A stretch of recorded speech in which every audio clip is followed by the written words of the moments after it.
think the number one piece of advice that new players get when they start learning how to play chess is to do lots of puzzles, and puzzles are great training for spotting tactics over the board and stuff like that. But the problem is that I don't think enough people talk about how you're actually supposed to approach puzzles. You can sit down and do them, but if you're not studying them in the right way, you can actually get worse at chess. Your brain will start to get wired in ways that are disadvantageous for you on the chessboard. So today I want to talk a little bit about what I mean when I say do lots of puzzles, and I'm also going to connect this to how real life works. So if you're not a chess player, stick around anyway. My name is Autumn Chu. I am an avid chess player. I've trained myself up to, I think, like 2,000 on live chess, which is the equivalent of like 16,800 over the board, which just for context, that puts me, I think, in the 90th percentile of chess players. So I'm quite strong at chess. I am fully self-taught. I've never had a chess coach or teacher, never went to chess camp or anything. Just sat down and played a lot, thought about it, and came to these conclusions. So if you're curious about how to get better at chess, if you're just starting out with chess and you want to learn more,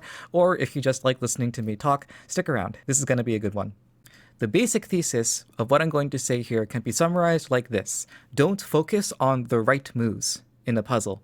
Focus on the wrong moves. What do I mean when I say focus on the wrong moves? In order to understand this, we have to understand what a wrong move actually is. Generally speaking, in a chess puzzle, the wrong move is any move that is not the best move. The whole point of a chess puzzle is to train you to spot the best move, the sharpest, most accurate move that gets you a strong advantage. Let me show you what I mean. Here's a good example of what I'm talking about. I made this puzzle on the fly while I was recording this. Isn't that cool? Anyway. If you're a chess player, take a second and look at this board and see if you can figure out the best move for white. If you're not a chess player, just act like you belong. Don't worry about it. I'll take care of you too. It's fine. There's a lot of stuff that you could consider in this position. So for example, something that I might be tempted to do as white is to push this pawn forward because I take control of space in the center and I give my bishop room to breathe. I might also be looking at something like this move where I move my knight forward because it gets me into the center, the knight is able to attack squares more aggressively, and I'm targeting the queen so I get a little bit of tempo. Or if I'm interested in a hyper-modern style of play, I might be tempted to push this pawn forward so that I can put this bishop on this square. There's a lot of what I'm going to say tempting moves that are not necessarily bad.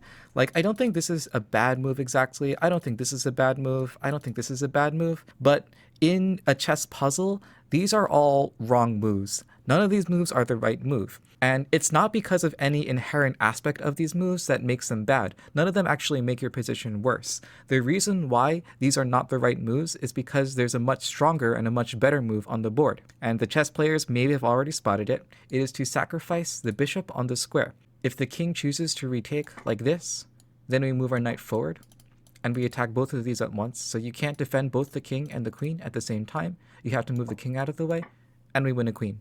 All your other options, they're not bad. They're not necessarily bad, but because they're not the sharpest, strongest move on the position, they're not the right move, they're the wrong moves. But Autumn, I hear you say, didn't you just tell me to focus on the wrong moves and not the right moves?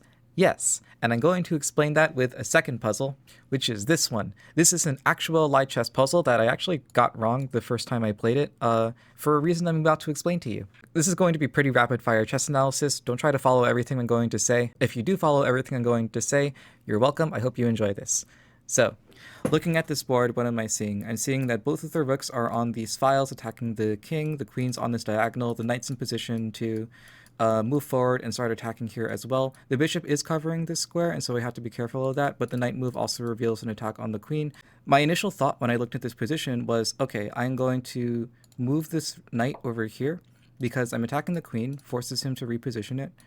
If he just takes like that, then like I said, I have mate in two. So he has to somehow defend both this checkmate and this queen at the same time. One way you could do that is to pull the queen over here. Then if I do this, he can recapture like that. And after this, I'm ahead material. This turns out to be wrong. And this is how I got this puzzle wrong the first time I played it. It's wrong for a very particular reason. This move. You drop the rook over here. I can't like really do anything to like move out of the way because I just lose a rook for free. So I have to trade. And once I trade, suddenly after this is no longer checkmate. The king comes over here and my rook is out of position to deliver the final blow. Again, if you didn't follow all that, it's okay. Don't worry about it. The point of what I'm talking about here is just to explain to you how, like, I can do all of this, like, super deep, crazy analysis on this side of the board. It wasn't that crazy. But I missed a really important sacrifice with this rook to pull my rook away from the king side. So when I say focus on the wrong moves, here's what I mean. You're going to have tempting moves on the chessboard. This for me was a really tempting move because it does all these cool things that I'm interested in. But it's tempting, and therefore I have to refute it. In my mind's eye, I have to move the knight over here and then think to myself, okay, I'm black. Don't quote that. I'm playing the black pieces. What is the best response I have to defend everything at once? I have to understand that my opponent is going to search for the best defensive resource available to them. And so it's not enough for me to see like these cool, interesting maneuvers and decide like, all right, then I'm going to play this move. I have to think to myself, okay, wait, we have the opposite puzzle now. The opposite puzzle in the sense that black is now faced with their own puzzle of how to try to defend everything as much as possible. And it turns out that black has a really, really convincing defense by moving the rook down over here. It turns out that the best move in this position is actually to sacrifice a rook like this, because then you can play this, attacking both the king and the queen, and then after this recapture, then you get the queen. So hopefully you followed all of that. Chess analysis itself is very complicated, don't worry too much about it. The point is that you'll see a move on the board you really like and you want to play. But you have to make sure you understand why it's the best move, and you have to check your other options to see whether or not any of them are better, and you have to check, okay, what is my opponent's potential refutation for this? Do they have a way to counteract what I'm doing in a way that stymies my entire attack? There's one more thing I want to talk about with chess puzzles, and it's this. I think that this bottom right hand of the screen over here is really, really dangerous when you're just starting out and when you're just training. Look at what happens when I play the move that I wanted to play. It instantly snaps back. I instantly take it back. A big red X appears, and that's not the move appears on screen as well. And so I get this immediate feedback of like, well, that was wrong. You're just wrong, I guess. And it's not until after I find the solution, and it's not until after I get into this post-game screen that I can come back and think to myself, well, okay, wait a second. Why is this wrong? Why was this a bad move? And then I'll look at this board, and usually I'll turn on the evaluation for this. And then I see, oh, here's why. It's because of this move.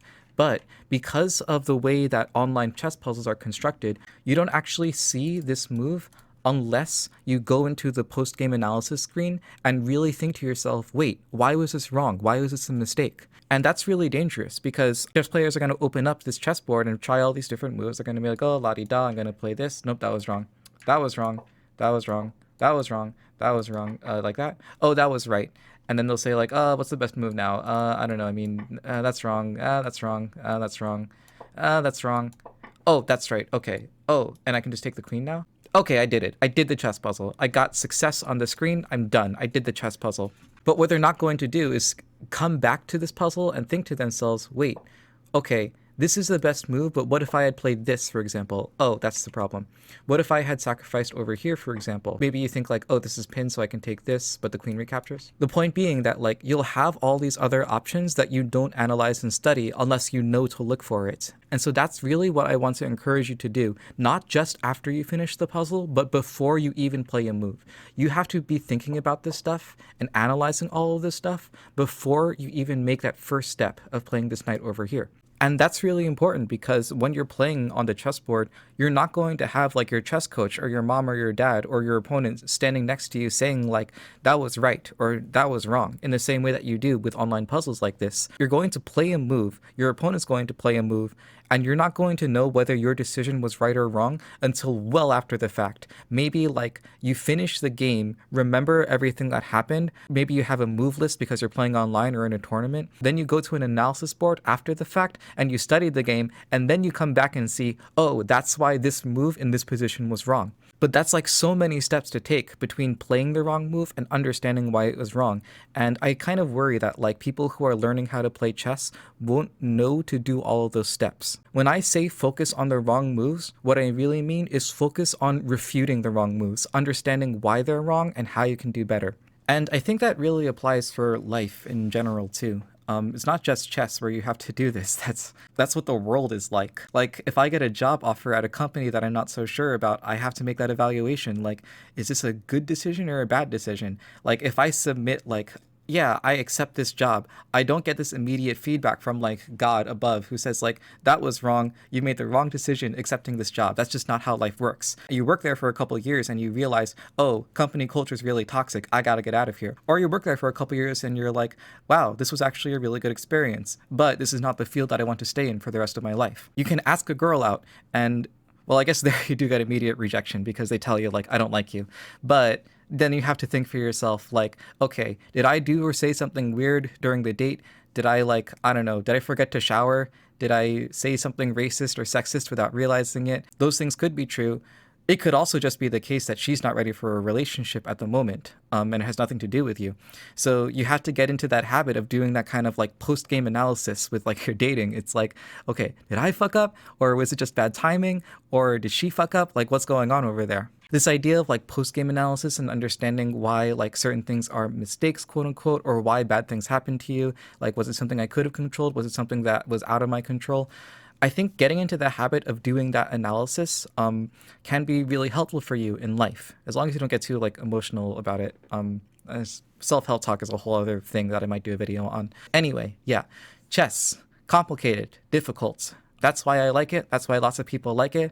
Hopefully, after this video, you like it a little bit more too. I've been Autumn Chu, and I encourage you to go into your chess puzzles and your chess games and your real life in general and really deeply understand everything that's going on around you. And with that deep understanding, have the confidence to make some commitments to your chessboards or your dating life or your career, knowing that whatever happens, you can at least analyze it afterwards and learn from it. If you like this video, go ahead and give it a like. If you want to listen to more rants like this, you can subscribe. I'm going to be doing this twice a week for the rest of my life, probably. If you want to see the full uncut version of this, where I have kind of in-between segments where I give a little bit more details about chess, you can subscribe to my Patreon. It's in the description. And other than that, I hope you have a good day. I'll catch you in the next one.